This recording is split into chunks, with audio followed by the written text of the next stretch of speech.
दार्शनिकों का कहना है, इंसान और पशु के बीच सबसे बड़ा अंतर यह है कि पशु अपना मानसिक विकास नहीं कर सकता, न ही वह अपनी जीवनचर्या बदल सकता है।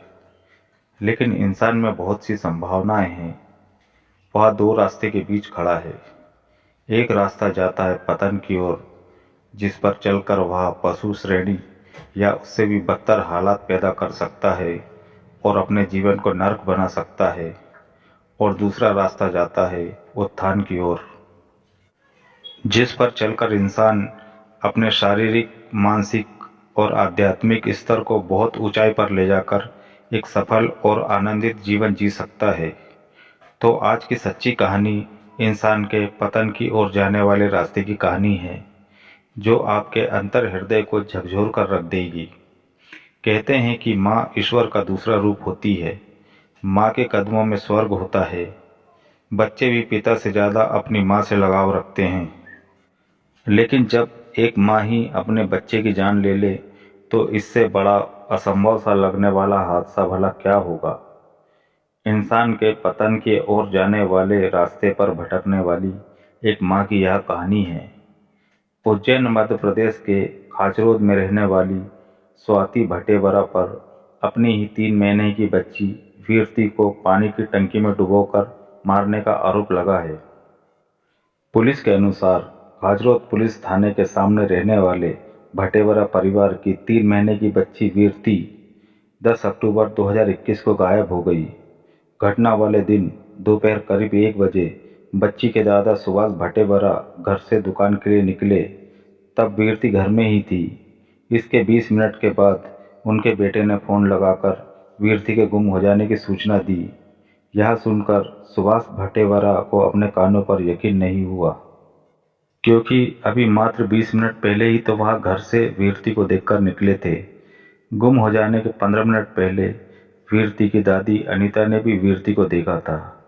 मात्र 20 मिनट में 3 महीने की बच्ची का घर से गायब हो जाना संभव नहीं था, क्योंकि घर के नीचे ही वीरती के पिता अर्पित की दुकान है। जब बच्ची गायब हुई, उस दौरान ना तो कोई बाहरी शख्स घर आया, ना ही छत पर।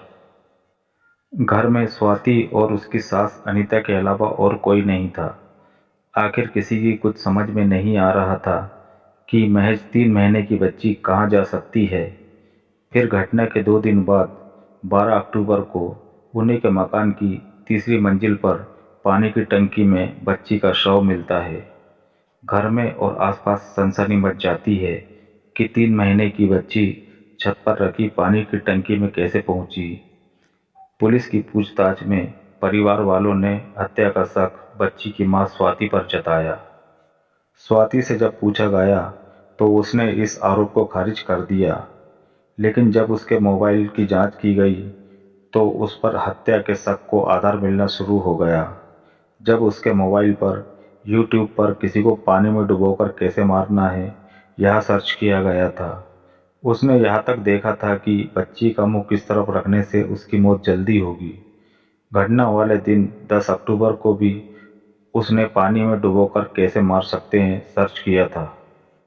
इसी आधार पर पुलिस ने स्वाति को गिरफ्तार किया। पुलिस को शक है कि स्वाति की दिमागी हालत ठीक नहीं है, या फिर पारिवारिक झगड़े भी इसकी वजह हो सकते हैं। ये भी सुनने में आया है कि उसे बेटे की चाह थी। बेटी को मारने के 5 दिन पहले ही अर्पित ने अपनी पत्नी स्वाति को नया स्मार्टफोन दिलाया था।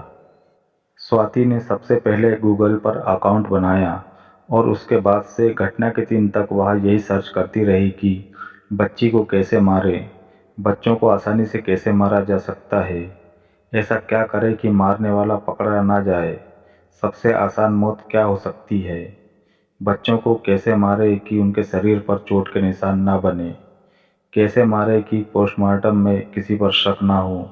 ऐसे कई सवाल स्वाति गूगल पर सर्च करती रही। कोर्ट ने स्वाति से पूछताछ के लिए पुलिस को 24 घंटे के रिमांड पर सौंपा था। खाचरोद एडीपीओ सुनील परमार के अनुसार पुलिस ने धारा 302 के तहत गिरफ्तार किया है। फिर स्वाति को कोर्ट में पेश किया, जहां से उसे जेल भेज दिया गया। पुलिस की जांच अभी जारी है।